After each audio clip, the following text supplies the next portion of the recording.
बच्चों, साइकोलॉजी की इस क्लास में आप सभी का स्वागत है। फिजियोलॉजिकल बेसिस ऑफ बिहेवियर, ये हमारा चैप्टर चल रहा है। व्यवहार का दैहिक आधार कि बॉडी से व्यवहार किस तरह रिलेट करता है, हम लोग कैसे व्यवहार अपना बिहेवियर कैसे रिलेट कर पाते हैं। चलिए क्या, तो इसमें हम लोग नर्वस सिस्टम के बारे में समझ रहे थे। नर्वस सिस्टम में हम लोग जान चुके हैं कि हमारा central nervous system, peripheral nervous system, autonomic nervous system, ठीक है, ये बहुत सारे हमने टाइप्स मतलब पार्ट्स हमने इसके पढ़े थे फ्लो चार्ट के माध्यम से पिछले वीडियो में। उसके बाद हमने सेंट्रल नर्वस सिस्टम से स्टार्ट किया है, तो जिसमें हम ह्यूमन ब्रेन पढ़ चुके हैं कि ह्यूमन ब्रेन की रचना कैसे होती है, उसका स्ट्रक्चर क्या है और फिर उसके फंक्शनिंग क्या है, उसका काम क्या है, उसके कौन सा भाग क्या काम करता है। तो ये सब हम पढ़ चुके हैं। आप लोग पिछले वीडियोस को जरूर देखिए, क्योंकि आगे का आपको तभी समझ में आएगा जब आप पिछले वीडियोस को देख लेंगे, ठीक है ना। तो आप क्रम से जब ऑर्डर वाइज आगे बढ़ेंगे तो आपको एक एक चीज क्लियर होती चली जाएगी, ठीक है। और it's not only for your class work, it is only for your competitive exams.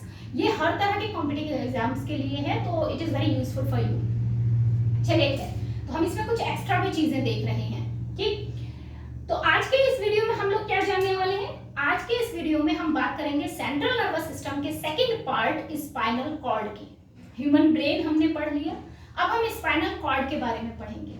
आपको याद हो तो मैंने पिछले वीडियोस में आपको बताया था कि हमारा जो सेंट्रल नर्वस सिस्टम है उसमें ब्रेन जो है हमारा, वो तो है ही मेन पार्ट, जो सारे डिसीजंस लेना, थिंकिंग प्रोसेस और क्रिएटिविटी और बहुत सारे मतलब देखने का, सुनने का, समझने का बहुत सारे काम हैं जिनको वो करता है ह्यूमन ब्रेन, ठीक है। लेकिन इसके जो ऐसे काम हैं जो एक बार हम सीख जाते हैं, उन कामों से रिलेटेड जितने भी आपके डिसीजंस होते हैं वो कौन लेता है? वो लेता है स्पाइनल कॉर्ड। तो इट इज जस्ट लाइक जैसे एक सरकार में प्रधानमंत्री के नीचे एक उप प्रधानमंत्री होता है, वैसे ही आपके मानव मस्तिष्क जो होता है, मस्तिष्क के नीचे एक और महत्वपूर्ण पार्ट है जो उसकी वाइस की तरह काम करता है कि अगर वो प्राइम मिनिस्टर है तो उसका वो क्या कहलाएगा? वाइस प्राइम मिनिस्टर कहलाएगा। उप मुख्यमंत्री या उप प्रधानमंत्री, अगर वो प्रधानमंत्री है तो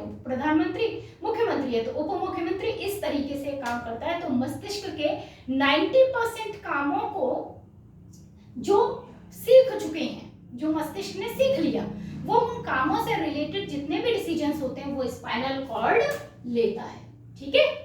अब स्पाइनल कॉर्ड जब इतना महत्वपूर्ण है तो हम उसकी रचना के बारे में पहले समझ लें कि क्या रचना होती है, ठीक है। फिर उसके बाद हम लोग इसकी और आगे की देखेंगे कि कौन सा भाग इसका क्या काम करता है। तो सबसे पहले देखिए, ये तो जानते ही हैं, रीढ़ की हड्डी, ठीक है। तो स्पाइनल कॉर्ड कहाँ होती है? मेरुरज्जु कहाँ होती है? रीढ़ की हड्डी में होती है। तो ये रचना आपको जो दिखाई दे रही है ये क्या है? रीढ़ की हड्डी है, ठीक है। रीढ़ की जो हड्डी होती है ये बेटा बीच में से इस तरीके से और यहां से इस तरह से दो ऐसे एक जोड़े के तौर पर इस तरह से कशेरुक निकले रहते हैं, ठीक है ना। ये आगे आपका ये कशेरुक इस तरीके से निकले रहते हैं आपके इसी तरीके से। तो ये हम इसका साइड व्यू देख रहे हैं, ठीक है। अगर हम इसे फ्रंट से देखें तो ये ऐसे होता है, एक बाईं तरफ होगा, एक दाईं तरफ होगा, एक बाईं तरफ होगा, एक दाईं तरफ होगा, इस तरीके से आपके ये कशेरुक हिंदी में कहलाते हैं और वर्टिब्रे ये इंग्लिश में कहलाते हैं।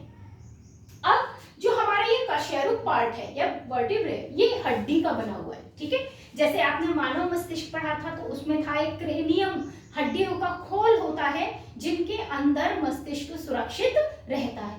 तो ये वो कशेरुक जो हैं, ये वही खोल हैं एक, जिनके अंदर मेरुरज्जु, स्पाइनल कॉर्ड या सुषुम्ना हमारी क्या रहती है? सुरक्षित रहती है, ठीक है। तो ये जो कशेरुक हैं, अगर हम बात करते हैं इन कशेरुकों की, तो देखिए ये कुल संख्या में कितने होते हैं? 33 होते हैं, 33 होते हैं, ठीक है। हाँ, ये एक चीज है, ये यहाँ आप नोट रखिए कि इन 33 में से 24 हैं जो वर्किंग मोड में काम करते हैं, मतलब वो क्रियाशील रहते हैं, वो कार्यशील रहते हैं, वो हिलते डुलते भी हैं। लेकिन 24 के अलावा कितने बचते हैं आप हमारे? 9। तो वो काम नहीं करते, वो क्या कहते हैं? वो एकदम फिक्स बने रहते हैं। फिक्स इसलिए बने रहते हैं कि वो आधार देते हैं आकार देते हैं, ठीक है, जोड़ने का काम करते हैं, तो वहां वो फिक्स रहते हैं ताकि किसी भी तरीके से जो हमारे रीढ़ की हड्डी उसको कोई प्रॉब्लम ना हो, किसी तरह का कोई झटका ना लगे, तो वो एक बॉडी को एक बैलेंस मोड में रखते हैं, ठीक है। और बाकी जो 24 कशेरुक है या वर्टिब्रे हैं वो क्या करती हैं, वो हड्डियां क्या करती हैं, वो थोड़ा मूवमेंट भी कर सकते हैं, तो हम अपनी कमर को कुछ हद तक मूव करवा लेते हैं, लेकिन हम पूरी तरह मूवमेंट नहीं कर सकते, हम एक लिमिट तक ही मूवमेंट कर पाते। तो हमारे कुछ नीचे की जैसे ये जो है ये फिक्स्ड है, ठीक है, ये बिल्कुल भी हिलती नहीं है, ठीक है। तो ये इससे ऊपर की जो है या नीचे की तरफ 9 हड्डियां ऐसी हैं जो फिक्स रहती हैं और ऊपर की जो हड्डियां हैं ये मूव कर पाती हैं, ठीक है। तो 24 मूव कर देती हैं, 9 मूव नहीं करती, और टोटल कितनी होती हैं, 33 होती हैं, 33 होती हैं। इनमें से गर्दन में कितनी होती हैं, 8। गर्दन के जस्ट नीचे वाला भाग, पीठ वाला भाग, ठीक है, बैक, उसमें होती हैं 12। जो हमारे पीठ के नीचे एक हिस्सा होता है जिसको कटी प्रदेश भी कहते हैं हिंदी में, और या फिर कमर कह लीजिए सामान्य भाषा में, उसमें होती हैं 5। और इसके बाद एक पार्ट होता है जिसको त्रिकास्थी कहते हैं, यहाँ 3 हड्डियों का एक समूह होता है, देखिए ये दिखाई दे रहा है, एक साथ 3 हड्डियों का एक समूह दिखाई दे रहा है, उभरा सा भाग है, ठीक है, इसको हम सैक्रम कहते हैं। और इसमें त्रिकास्थी हिंदी में, इंग्लिश में सैक्रम, और इसमें 3 हड्डियां होती हैं, 3 कशेरुक होती हैं, ठीक है। इसके बाद कॉकिक्स में आपका 5 होती हैं, ठीक है। तो ये कुल मिलाकर, और कॉकिक्स सबसे लास्ट वाली जो होती है ये एक स्मॉल हड्डी होती है जो सबसे नीचे हमारा पार्ट जो है वहां तक जा रही है। तो इस तरीके से पूरी रीढ़ की हड्डी में टोटल 33 कशेरुक या वर्टिब्रे होती हैं। क्लियर हो गया, ठीक है। अब ये तो बात हुई हड्डियों के खोल की। अब इन हड्डियों के खोल के अंदर का हिस्सा कैसा है, इसके अंदर क्या पार्ट है, वो उनके बारे में हम जानेंगे। अच्छा, इससे पहले मैं एक चीज और बता दूं कि ये जो हमने अभी देखा ना कि ये 8, 12, 5, 3, 5, मैं आपको बता रही हूँ, नेक में 8 होती हैं, बैक में 12 होती हैं, वेस्ट में 5 होती हैं, सैक्रम में 3 होती हैं, कॉकिक्स में आपके 5 होती हैं। तो ये जो चीज है, इसमें ये जो हमारी शुरू की 8 दिखाई दे रही है, ठीक है, इन शुरू के 8 को हम क्या कहते हैं, सर्वाइकल स्पाइन कहते हैं। क्या कहते हैं हम, सर्वाइकल स्पाइन या ग्रीवा रीढ़ कहते हैं। कहाँ होती है ये, गर्दन में होती है, ठीक है, गर्दन में होती है। C1 से लेकर के C8 तक ये गर्दन में ही है, लेकिन इनमें से C1 से लेकर C3 तक क्या काम करती है, ये गर्दन की मसल्स हैं, वो मसल्स जो हमारे जो खोपड़ी है, स्कल है, दिमाग है, उसको किससे जोड़ रही है, उसको हमारी गर्दन से जोड़ रही है, ठीक है। मेडुला ऑब्लिंगेटा आपने पढ़ा था, उसके नीचे आपने ब्रेन स्टेम पढ़ा था कि जहां पर हमारा जो ब्रेन है उसका लास्ट जो है रीढ़ की हड्डी से जुड़ रहा है, ठीक है। तो वहां जो मसल्स है, नेक मसल्स, उनको ये जोड़ने के लिए होती है C1 से लेकर के C3, शुरू की 3, ठीक है। उसके नीचे हमारी जो C4 है वो डायफ्रागम कहलाती है, मतलब वो डायफ्रागम का काम करती है, वो हमारा जो गर्दन को हम घुमा पाते हैं, या कह लीजिए एक बीच में झिल्ली की तरह काम करती है, बीच में डिस्क की तरह काम करती है, जो क्या करती है, हमारी जो दिमाग की जो हड्डियां हैं नीचे की तरफ गर्दन से जुड़ रही हैं, और जो रीढ़ की हड्डी है उनके बीच में एक, जैसे हम गर्दन को घुमा पाते हैं ना एक डिस्क की तरह से, कि हमारे एक डिस्क जैसे शरीर के ऊपर एक, आप जरा कील के ऊपर बॉल फिट कर दीजिए और बॉल घूमती है, जस्ट लाइक ऐसे ही हम अपनी गर्दन के ऊपर हमारा सिर जो फिट है उसको घुमा सकते हैं, ठीक है। तो वो C4 का काम है, ठीक है। उसके बाद जो C5 है, इसको हम डेल्टॉइड कहते हैं। ये हमारे शोल्डर जो होते हैं, कंधे, उनको जोड़ने का काम करते हैं, मतलब कंधों की जो नसें हैं वो हमारी C4 के अंदर, वो C5 के अंदर आ रही हैं, ठीक है। तो कंधों के जितने मूवमेंट्स हैं उनको C5 कंट्रोल करती है। C6 क्या करती है हमारी, ये रिस्ट, हमारी जो रिस्ट है, कलाइयां हैं, आप कहेंगे कि कलाइयां तो बहुत दूर हैं रीढ़ की हड्डी से, लेकिन देखिए आपको मैं एक बात बताऊं, जो हमारा मस्तिष्क होता है वो केवल और केवल चेहरा और हमारे जो चेहरे के ऊपर सिर का पार्ट है ठीक है, हेड यानी कि फॉरहेड कह लीजिए, माथे वाला भाग है, केवल इन भागों को ही क्या करता है, इनके कंट्रोल जो होते हैं, फेस के जो एक्सप्रेशंस हैं, ये है ना, इनको कंट्रोल करने का काम करता है। अगर हमारे इससे नीचे के मोशन एक्शंस की बात करें, मोटर एक्शन जितने भी नीचे के हो रहे हैं, गर्दन से नीचे, हमारे हाथों के मूवमेंट्स, हमारे पैरों के मूवमेंट्स, हमारे, ठीक है, हमारा कोई भी बॉडी मूवमेंट हम जो कर रहे हैं गर्दन से नीचे का, वो सारा मूवमेंट कौन कर रहा है, वो हमारी रीढ़ की हड्डी कंट्रोल कर रही है। ठीक है, अगर कभी कोई जरूरत होती है तो हमारा ब्रेन बस उसमें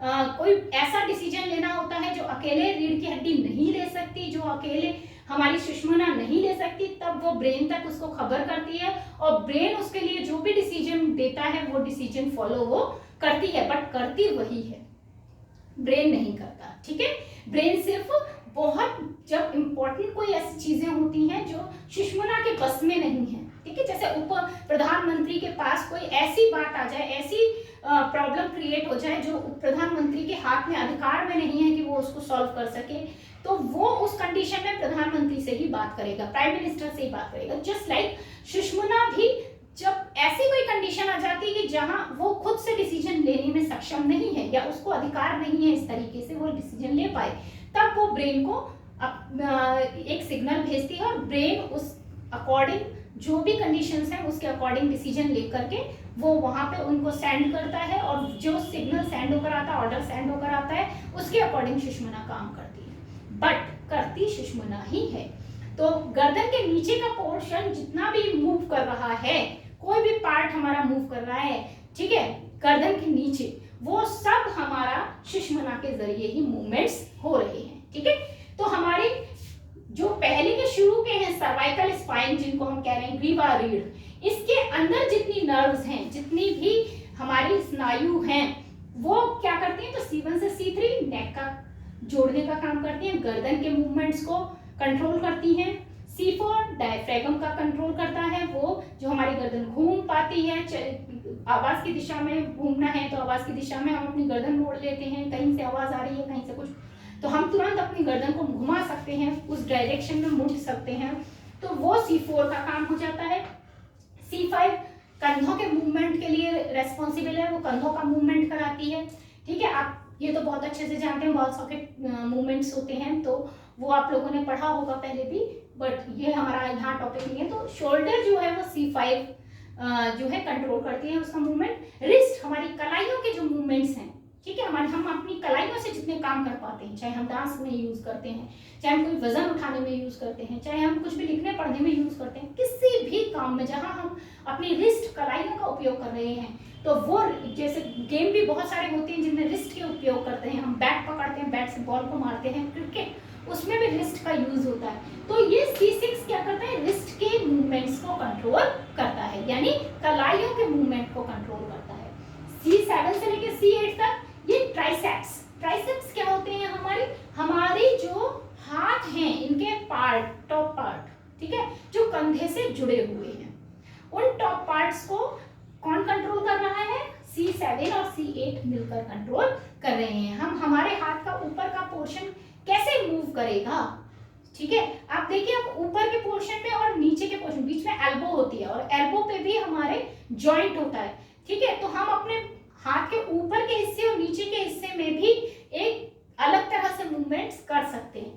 ठीक है, तो वो जो मूवमेंट हम करते हैं आर्म्स टॉप पार्ट, उस C1 C7 से लेकर के C8 तक, यानी दो मिलकर के इस काम को करते हैं, ऊपर का पोर्शन। ठीक है, ठीक है, इसके बाद में हमारी नेक्स्ट आती है T1। देखिए, अब यहाँ पे मैं आपको बता दूं कि C1 से लेकर C8 तक को क्या कह रहे हैं हम, सर्वाइकल स्पाइन या ग्रीवा रीढ़ कह रहे हैं। उससे नीचे की जो आ रही है आपकी थॉर्सिस, ठीक है, ये जो थॉर्सिस है, ये देखिए थोड़ा सा ये यहाँ से लेके ग्रीन तक नीचे तक जा रहा है, ठीक है, ये ग्रीन पोर्शन से दिख रहा है थोड़ा, तो थॉर्सिस स्पाइन इनको हम कहते हैं, इसे वक्ष रीढ़ कहते हैं, क्योंकि ये पीछे बैक में हमारे क्या है, ये जो रीढ़ है इससे निकले हुए हैं रिब केज, आपका रिब केज जिसको हम वक्ष स्थल कहते हैं, तो उसकी हड्डियां निकली हुई रहती हैं जिनके अंदर लंग्स और हमारे मतलब फेफड़े और हृदय हार्ट ये सब सुरक्षित रहते हैं, ये पार्ट सुरक्षित रहते हैं।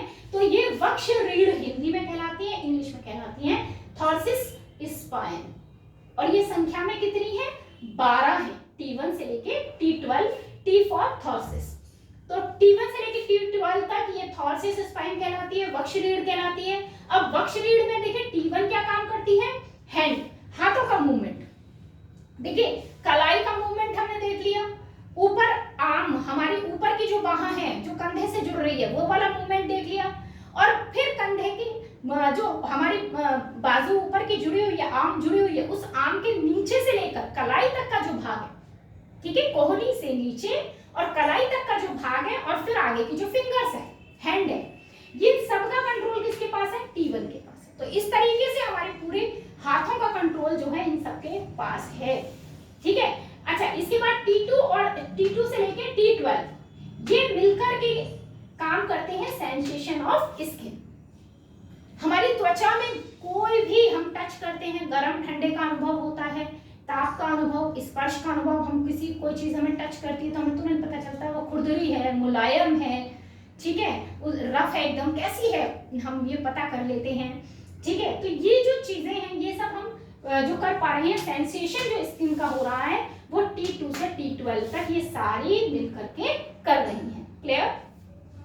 उसके बाद बीच में जो T7 है ये और L1 नीचे का पोर्शन मैं आपको बताऊंगी, वेस्ट मैंने आपको बताया कमर वाला हिस्सा, इसको कटी रीढ़ कहते हैं और इंग्लिश में कहते हैं लंबर स्पाइन। लंबर स्पाइन या कटी रीढ़ ये 5 है संख्या में, L1 से लेकर L5, ठीक है। तो हमारी T7 और L1 मिलकर के एब्डोमिनल को कंट्रोल करती हैं। एब्डोमिनल मतलब पेट से संबंधित। हम जब कोई भी खाना खाते हैं तो खाना जब जाता है हमारे स्टमक में, आमाशय में, क्या होता है उसमें लगातार कॉन्ट्रैक्शन एंड रिफ्लेक्शंस होते हैं, संकुचन और विमोचन चलता रहता है, मांसपेशियां बार बार सिकुड़ती हैं फैलती हैं। इसी से जो हमारा भोजन है वो मुंह से हमारी फूड पाइप के जरिए नीचे तक जाता है, स्टमक में जाता है, स्टमक में जाकर के वो घुलता है, सारे जो एंजाइम्स हैं, रस हैं उनके अंदर, और उसका पाचन होता है, डाइजेशन होता है। तो ये सारा काम जो एब्डोमिनल में होता है वो उसमें जो काम कर रहा है, कंट्रोल कर रहा है उसको, वो कर रहा है T7 से L1, ये कंट्रोल कर रहे हैं, ठीक है। इसके बाद इजैकुलेशन, या तो मैंने अभी आपको कभी-कभी क्या होता है कि हम लोगों को कोई छोटी गुदगुदी करता है या कोई बहुत हमको टच करता है तो हमको अच्छा सा लगता है, और हम कहते हैं बालों में कोई टच करता है तो हल्के हाथ से तो हमको अच्छा लगता है, या आपने देखा हो पैर के तलवे के नीचे अगर कोई टच करता है तो एक गुदगुदी का एहसास होता है, ठीक है, अलग सा एहसास है, ठीक है। तो इस तरह के एहसासों को हम इजैकुलेशन कहते हैं, इसी तरह के एहसास से रिलेटेड होता है, ठीक है। तो ये जो है हमारा T11 से लेकर L2 तक होता है, ठीक है। इस तरह मतलब अलग तरह की सुखद अनुभूति होती है, जैसे उनको हम कहते हैं इजैकुलेशंस, ठीक है। जैसे जब वेस्ट पार्ट हमारी बॉडी से बाहर जाते हैं तब भी एक हमको रिलीफ मिलता है, ठीक है ना। तो वो जो रिलीफ है वो उसकी अनुभूति कौन कराता है? T11 से L2। अच्छा, फिर इसके बाद में हिप्स का कंट्रोल कौन करता है? जो हिप्स हैं उनके मूवमेंट्स को कंट्रोल कौन करता है? L2 करता है, ठीक है। लंबर जो स्पाइन है, कटी रीढ़ है, उनमें L2 पार्ट जो है वो क्या करता है? L2 में जो नर्व्स जा रही हैं वो हिप पार्ट को कंट्रोल करती हैं, उसके मूवमेंट्स को कंट्रोल करती हैं। L3 थाइज, जांघों के मूवमेंट्स को कंट्रोल करती हैं, ठीक है, इनको क्वाड्रिसेप्स कहते हैं। L4 L5 ये हैमस्ट्रिंग्स कहलाती हैं, ये घुटनों, थाई के नीचे, जांघों के नीचे के घुटनों वाले हिस्से को ये कंट्रोल करती हैं। और L4 से S1, देखिए अब नीचे लास्ट आता जा रहा है ना, L4 से S1 मिलकर हमारे पैर जो फुट हैं, ठीक है ना, एंकल जो होता है हमारा टखना, और उसके आगे हमारा जो पैर आ रहा है उसमें उंगलियां आ रही हैं पैरों की, पैरों का टो, उसका अंगूठा आ रहा है, उन सब के जो मूवमेंट्स हैं उनको कौन कंट्रोल कर रहा है? L4 से S1, ठीक है। तो इस तरीके से ये हो गया। इसके बाद S2 क्या करता है? ये रिप्रोडक्शन से रिलेटेड है, ठीक है। तो रिप्रोडक्शन से, प्रजनन से संबंधित जितने भी मूवमेंट्स जिस तरह के होते हैं उनसे रिलेटेड जो भी कह लीजिए मूवमेंट्स हैं, एक्शंस हैं, वो सब कंट्रोल करता है S2।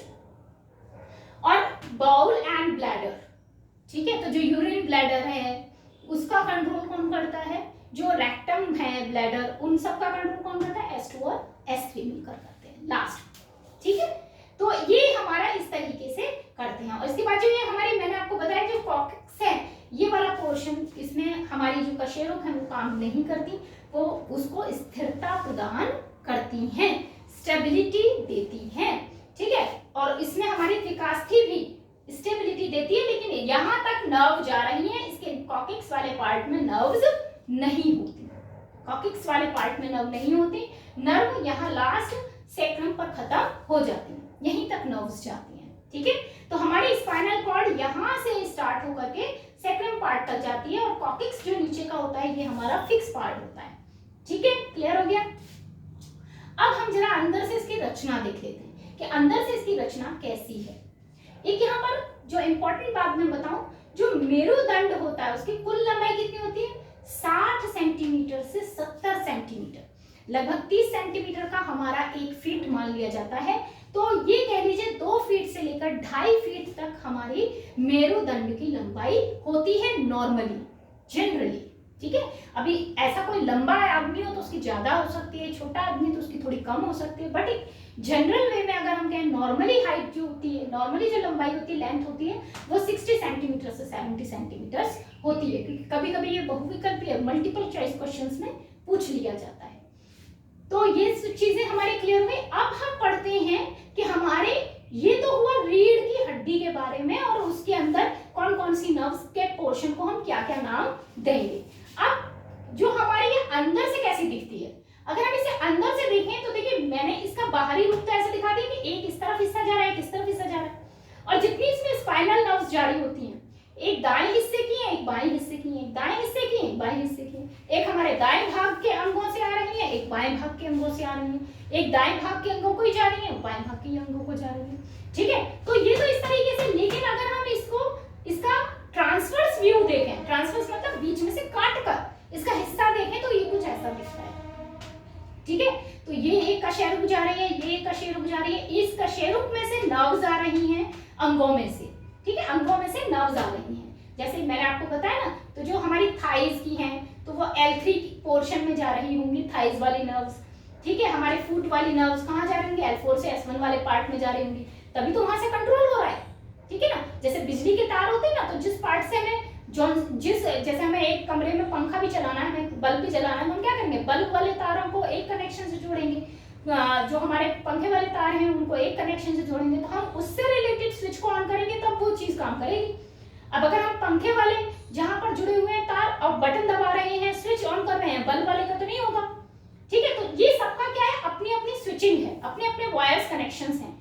तो कहाँ कौन से नर्व का कनेक्शन है, L4 से S1 वाले में जो पैरों से आने वाली नसें हैं, उन नर्व्स हैं, उनका कनेक्शन है, ठीक है। ऐसे ही घुटनों का जो कनेक्शन है वो L4 से L5 में, तो वो मूवमेंट के लिए रेस्पॉन्सिबल है नी, ठीक है, नी के मूवमेंट के लिए L4 L5 रेस्पॉन्सिबल है। तो ये सब जो है ये अलग अलग जिन जिन पार्ट से जो हमारे पास नर्व्स आ रही हैं, जिस पोर्शन में आ रही है वो पोर्शन उस पार्ट को कंट्रोल कर रहा है, उन्हीं नर्व से वो संदेश ले रहा है और उन्हीं नर्व से वो संदेश को वापस भेज रहा है, कंट्रोल सारा उन्हीं से हो रहा है। अब स्पाइनल कॉर्ड में ये तो हो गई कशेरुक, यहाँ से हमारे नर्व्स आ रही हैं, यहाँ से दाएं भाग की आ रही है तो यहाँ से बाएं भाग की आ रही है, मतलब एक पार्ट से हमारी एक तरफ की और दूसरे पार्ट से दूसरी तरफ की, ठीक है। अब ये इसके अंदर की रचना है। अब यहाँ ये थोड़ी ऐसे दिखाई दे रही है, तो मैं इसको थोड़ा खोल करके आपको मैंने इसको बड़ा व्यू कर दिया है ताकि हम इसके सभी पार्ट्स को अलग अलग देख सकें, ठीक है। तो देखिए जो मीन हम कह रहे हैं ना, सुषुम्ना, सुषुम्ना कहाँ है, मेरुरज्जु कहाँ है, स्पाइनल कॉर्ड कहाँ है, तो ये पूरा पोर्शन जो आपको दिख रहा है, ठीक है, ये कशेरुक के अंदर बंद है, ठीक है, उसके अंदर से जा रहा है तंत्रिकाओं का एक गुच्छा, वो है हमारा स्पाइनल कॉर्ड, और वो इस तरह का दिखता है। इस स्पाइनल कॉर्ड के भी देखिए केवल कशेरुक रक्षा नहीं कर रही है, इसके अलावा इसको आघातों से बचाने के लिए, झटकों से बचाने के लिए क्या होती है, ऊपर से एक और लेयरिंग है जिसको हम, याद हो तो हमने मस्तिष्क में भी पढ़ा था, मैनिंग्स कहते हैं। और मैनिंग्स क्या होती हैं, इसमें 3 हमारी झिल्लियां हैं, 3 झिल्लियां हैं। ड्यूरा मैटर जिसे हम दृढ़ तनिका कहते हैं, फिर उसके नीचे वाली लेयर होती है जिसे हम क्या कहते हैं, आर्केनॉइड मैटर कहते हैं, और उससे भी नीचे वाली होती है हमारी पाया मैटर, मृदु तनिका। ठीक है, तो हमारी आर्केनॉइड जाल तनिका, ड्यूरा मैटर हमारी दृढ़ तनिका, और पाया मैटर हमारी मृदु तनिका। हमने 3 लेयर्स पढ़ी थी, और इन लेयर्स के बीच में कैविटी होती है, गुहा, एक बीच में जो झिल्ली के बीच में जो खाली जगह है वहां एक द्रव भरा रहता है। उस द्रव का नाम क्या है, सेरिब्रोस्पाइनल फ्लूइड। ये भी हम पढ़े थे। तो जो मस्तिष्क में, जिस तरीके से मस्तिष्क हमारा सुरक्षित है, 3 लेयर्स, 3 झिल्लियां आ रही हैं, उनके बीच में द्रव भरा हुआ है, उसके अंदर वो सुरक्षित है। ऊपर से खोपड़ी है, पूरा खोल है खोपड़ी का, हड्डियों का बना हुआ, लेकिन उसके अंदर भी 3 झिल्लियां हैं, उन 3 झिल्लियों में भी द्रव भरा है। तो इस तरीके से ये रचना है, पहली बात। ठीक है, उसके अंदर बाहर की तरफ एक द्रव्य होता है और एक द्रव्य अंदर की तरफ इस तरह से बिखरा रहता है, एक रचना के रूप में। तो ये जो बाहर की तरफ द्रव भरा हुआ है, आपको यहाँ रेड डॉट्स से दिख रहा होगा, उसको हम कहते हैं श्वेत द्रव्य या व्हाइट मैटर। इसको हम श्वेत द्रव्य कहते हैं या व्हाइट मैटर कहते हैं। और इसके अंदर जो आप ये रचना देख रहे हो, उंगली जैसी फैली हुई रचना है, ऊपर की तरफ है 2, एक इधर और एक इधर, और नीचे की तरफ है 2, एक इधर और एक इधर। ऊपर वाले को हम कहते हैं डोर्सल हॉर्न या पृष्ठ श्रृंग, नीचे वाले को हम कहते हैं यहाँ पे अधर श्रृंग या वेंट्रियल हॉर्न, और ऐसे यहाँ वाला हिस्सा कहलाता है डोर्सल रूट या पृष्ठ विदर, और नीचे वाले को हम कहते हैं वेंट्रियल रूट या अधर विदर। इस तरीके से ये रचना होती है। देखिए, इसमें पृष्ठ है, इसमें अधर है। ध्यान रखिए, इसमें ये पृष्ठ श्रृंग और अधर श्रृंग एक तरफ का पोर्शन है, और इधर पृष्ठ विदर और अधर विदर एक दूसरी तरफ का पोर्शन है। तो एक तरफ से हमारे एक साइड के जो पार्ट्स हैं, एक तरफ का हाथ, एक तरफ की पैर, एक तरफ की, ठीक है ना, हमारे बॉडी के जितने पार्ट्स हैं उनका आता है सिमेट्रिकली, और दायां भाग कह लीजिए तो एक तरफ, दूसरी तरफ बायां भाग से आ रहा है। ठीक है, अब ये अंदर की तरफ ये एक होती है सेंट्रल कैनाल, जहां से हमारी तंत्रिका गुच्छे के रूप में आ रही है। देखिए, जब हम बिजली की फिटिंग करते हैं कमरे में, तो क्या होता है कि हम लोग एक पाइप में से सारे तारों को गुजारते हैं, ऐसे नहीं खोला छोड़ते ना।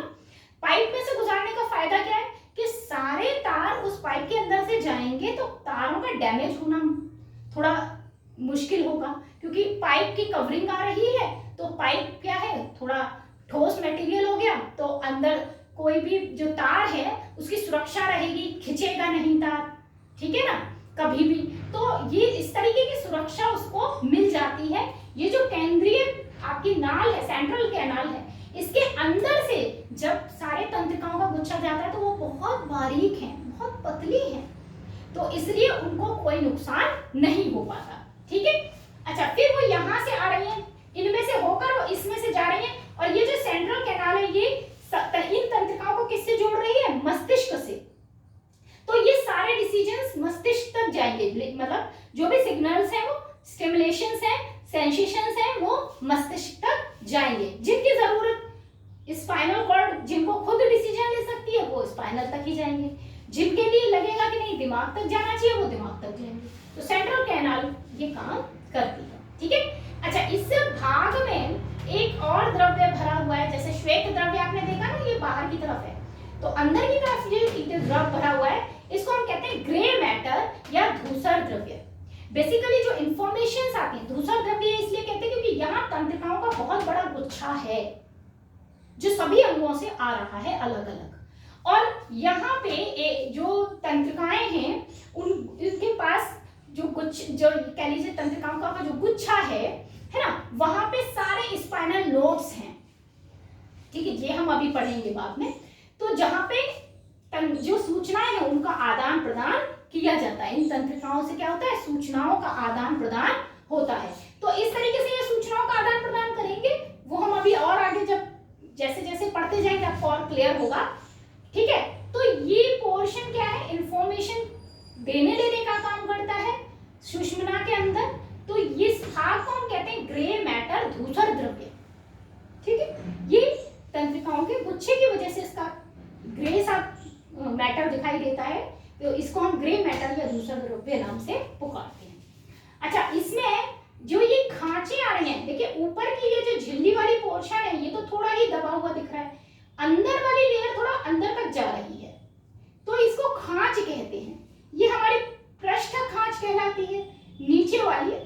खांच कहलाती है। क्लियर हो गया? ये अधर पोर्शन नीचे वाला पोर्शन और ये पृष्ठ पीछे वाला पोर्शन। तो ये बैक वाला हिस्सा होता है हमारा और ये हमारा आगे की तरफ होता है। आगे की तरफ मतलब जहां से हमारा फेस है ना, जिस तरफ, उस तरफ जो रीढ़ की हड्डी का हिस्सा आ रहा है वो अधर भाग है, ठीक है। और जो हमारे पीछे बैक की तरफ जा रहा है वो पृष्ठ भाग है। क्लियर हो गई बात? ठीक है। तो ये जो पीछे की तरफ बैक दिखाई दे रही है ये पृष्ठ की तरफ है और जो आगे की तरफ का हिस्सा है ये हमारा अधर खांच कहलाता है। क्लियर? ठीक है। तो ये स्पाइनल कॉर्ड की पूरी रचना होती है। समझ में आ गई यहां तक? अब ये है हमारा आज का टॉपिक, हमारा स्पाइनल कॉर्ड के बारे में। इसमें ये क्या क्या काम कर सकती है, करती है। तो सबसे पहली बात तो मैंने क्या बताया कि गर्दन से नीचे का सारा काम, सारे मूवमेंट्स कंट्रोल कौन करता है? वो सुषुम्ना करती है। दूसरा, जब हम स्टार्टिंग में कोई काम सीखते हैं, नया काम सीखते हैं, तो वो काम हम अपने दिमाग से सीखते हैं। लेकिन जब वो काम हमारा हम अच्छे से सीख जाते हैं, तब उससे रिलेटेड अगर कोई भी डिसीजन लेना है, कोई भी निर्णय लेना है, कोई भी उसमें काम करना है, तो वो सारे काम हमारी सुषुम्ना कर लेती है, मेरुरज्जु कर लेती है। जैसे एग्जांपल देती हूं मैं, तो आप जब स्टार्टिंग में साइकिल चलाना सीखते हैं तो आप बैलेंस करना सीखते हैं, साइकिल, स्कूटी, व्हाटएवर जो भी, तो आप बैलेंस करना सीखते हैं। वो किससे सीखते हैं? दिमाग से। शुरू में काम को सीखने का कौन कर रहा है? काम दिमाग कर रहा है, क्योंकि वो उस चीज को स्टोर कर रहा है मेमोरी में, ठीक है। फिर जब आप उसे प्रैक्टिस करते जाते हो, कुछ दिन लगातार करते हो, तो वो आप काम में परफेक्शन ले आते हो, वो काम आपको अच्छे से आ जाता है, आप बैलेंस करना सीख जाते हो। जब आप अच्छे से बैलेंस करना सीख जाते हो और साइकिल चलाना आप सीख जाते हो, स्टार्टिंग में आपको बहुत लगता है कि हैंडल पकड़ें, कि ब्रेक लगाएं जरूरत पर, कि पैडल मारें, कि बैलेंस बनाएं, ये सारे काम, 4-5 काम एक साथ कैसे करें, इनको कोऑर्डिनेशन इनके बीच कैसे बिठाएं, ये सब में हमें थोड़ा टाइम लगता है। तो वो कौन करवा रहा है? वो ब्रेन करवा रहा है। वो सीख कौन रहा है? वो ब्रेन सीख रहा है, वो कोऑर्डिनेशन। लेकिन एक बार जब हम ब्रेन हमारा ये कोऑर्डिनेशन सीख जाता है, ठीक है, तो वो इससे रिलेटेड सारे डिसीजंस, इस पूरी प्रक्रिया को वो किसको दे देता है? सुषुम्ना को कह देता है कि भाई अब तुम देखो, ठीक है, मैं और दूसरे बड़े डिसीजंस लूंगा, या मैं और जो नए काम हैं वो सीखूंगा। तो आप जब स्टार्टिंग में साइकिल चलाना सीखते हो तब आपको कोऑर्डिनेशन में मुश्किल होती है, लेकिन जब आप एक बार कोऑर्डिनेशन करना सीख जाते हो, आप सारे हैंडल पकड़ना भी सीख जाते हो, आप बैलेंस करना सीख जाते हो, आप पैडल, बैलेंस के साथ पैडल लगाना भी सीख जाते हो, आप उसके साथ जरूरत पर ब्रेक मारना भी सीख जाते हो, मतलब आपको ये सारी चीजें आ जाती हैं। तब उसके बाद क्या होता है? आप जब साइकिल चलाते हैं तो आप साइकिल बहुत तरीकों से चलाने लगते हैं। आप एक हाथ छोड़कर साइकिल चलाते हैं, 2 हाथ छोड़कर साइकिल चलाते हैं, आप कई बार पैडल एक बार मार दिए फिर पैडल छोड़कर सीधा चला लेते हैं, है ना। आप खड़े हो जाते हैं, गद्दी पर साइकिल चलाते हैं, मतलब आप कितने कैरियर पर बैठकर साइकिल चला लेते हैं, या आप आगे बिल्कुल होकर साइकिल चला लेते हैं। बहुत तरीके से आप साइकिल चला लेते हैं और आपका बैलेंस बना रहता है, आपका कोऑर्डिनेशन बना रहता है, आपको कोई प्रॉब्लम नहीं होती। रीजन कि वो काम आप ब्रेन से सीख चुके, तो अब उससे रिलेटेड सारे डिसीजंस आप पे कौन लेता है? मेरुरज्जु लेता है। स्टार्टिंग में जब आप साइकिल चलाना सीख रहे होते हो, आपके सामने कोई व्हीकल आ जाए तो आप गिर पड़ते हो, बिकॉज आपका दिमाग का क्या कर रहा था? आपका दिमाग कोऑर्डिनेशन बनाने में लगा हुआ था, तो आप डिसीजन ले नहीं पाते हो कि सामने से व्हीकल आ गया, what I have to do. लेकिन जब आप ये काम सीख जाते हो, कोऑर्डिनेशन बन जाता है, तो ब्रेन को जरूरत नहीं है सोचने की, मेरुरज्जु अपने आप डिसीजन ले लेती है। सामने से व्हीकल आ रहा है तो what I have to do, करना क्या है? मोड़ देना है, या रोक लेना है ब्रेक लगा के, या उसके साइड से कैसे निकालना है, क्या करना है, जरूरत के हिसाब से वो अपने आप डिसीजंस ले लेती है स्पाइनल कॉर्ड। तो ये सारा काम हमारा स्पाइनल कॉर्ड करती है। कोई भी काम स्टार्टिंग में हम ब्रेन से सीखते हैं, बाद में वो स्पाइनल कॉर्ड पे ट्रांसफर हो जाता है। इसके अलावा जो बहुत इंपॉर्टेंट एक टॉपिक रहता है, जो बहुत इंपॉर्टेंट फंक्शन है हमारे स्पाइनल कॉर्ड का, वो है रिफ्लेक्स एक्शन। ठीक है, रिफ्लेक्स एक्शन। ये रिफ्लेक्स एक्शन क्या होता है? ये होता है हमारा प्रतिवर्ती क्रियाएं। जैसे मान लीजिए आप चल रहे हैं और अचानक से आपके पैर में कोई कांटा चुभता है, तो आप क्या करते हो? तुरंत वहां से पैर हटा लेते हो। चुभने के साथ तुरंत पैर हटाते हैं हम। अगर हम बैठे हुए हैं और किसी गर्म चीज से हमारा हाथ टच हो गया या पैर टच हो गया, हम तुरंत वहां से अपने हाथ या पैर को हटा लेंगे।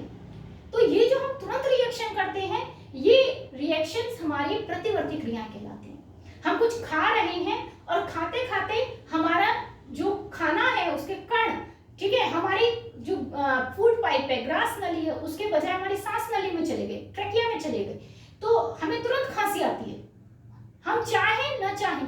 तो ये अपने आप होता है, ये प्रतिवर्ती क्रियाएं हैं। और ये सब कैसी क्रियाएं हैं? इनवॉल्यूंटरी हैं, अनैच्छिक हैं, हमारी इच्छा के बिना होती हैं। हम चाहे नहीं तो भी होगा। हमें कोई गर्म चीज टच कर रही है और हम चाहे नहीं तब भी हम अपना हाथ वहां से हटाएंगे, ठीक है, हमारे सोचने से पहले ये काम हो जाएगा। ठीक है, वो दूसरी बात है कि अगर कोई व्यक्ति जानबूझ के करना चाहे तो वो अपने स्पाइनल कॉर्ड को कंट्रोल करके ब्रेन के थ्रू वो काम करवाएगा जबरदस्ती। कि जैसे कोई वाकई में अपने हाथ को जलाने ही चाह रहा है तो दर्द उसको बराबर होगा, लेकिन वो फिर भी रखे रहेगा, वो ब्रेन से कर रहा है। बट लेकिन स्पाइनल कॉर्ड क्या करती है? तुरंत रिएक्शन करती है। अगर गर्म चीज से हाथ टच हुआ, हम तुरंत हाथ को हटा लेंगे, हमको तुरंत महसूस हो जाएगा कि नहीं, गर्म चीज से हाथ टच हो गया तो वो हमें हार्मफुल है हमारी स्किन के लिए, तो तुरंत हम हटा लेंगे, ठीक है। तो ये हमारी सारी रिएक्शंस क्या है? प्रतिवर्ती क्रियाएं कहलाती हैं। जैसे अचानक से धूल गांधी चल रही है तो आपकी आंखें खुद ब खुद पलकें झपकने लगती हैं, पलकें बंद होने लगती हैं, ताकि धूल के कण हमारी आंख में न जाए। बहुत सारी ये सारी रिएक्शंस जो हमारी बॉडी को क्या करती हैं? रक्षा करती हैं उसकी, ठीक है, उसको बचाती हैं उसके, है ना, तो उसके लिए काम करती हैं, वो सारी प्रतिवर्ती क्रियाएं कहलाती हैं। और ये क्रियाएं इनवॉल्यूंटरी होती हैं, अनैच्छिक होती हैं। कौन करता है? स्पाइनल कॉर्ड करता है, ठीक है। तो ये हो गया आज का पूरा टॉपिक स्पाइनल कॉर्ड का, कि उसकी स्ट्रक्चर क्या है, रचना क्या है, और प्लस उसके फंक्शंस क्या हैं, उसकी कार्य वो कैसे करती, क्या काम करती है और कार्य कैसे करती है। इसके बाद नेक्स्ट टॉपिक में हम लोग डिस्कस करेंगे अपने आगे के जो हमारा पेरिफेरल सिस्टम है उसके बारे में, क्योंकि सेंट्रल नर्वस सिस्टम हम लोगों ने क्लियर कर लिया, अब हम पेरिफेरल नर्वस सिस्टम को पढ़ेंगे। तब तक के लिए goodbye and thank you so much for watching that video.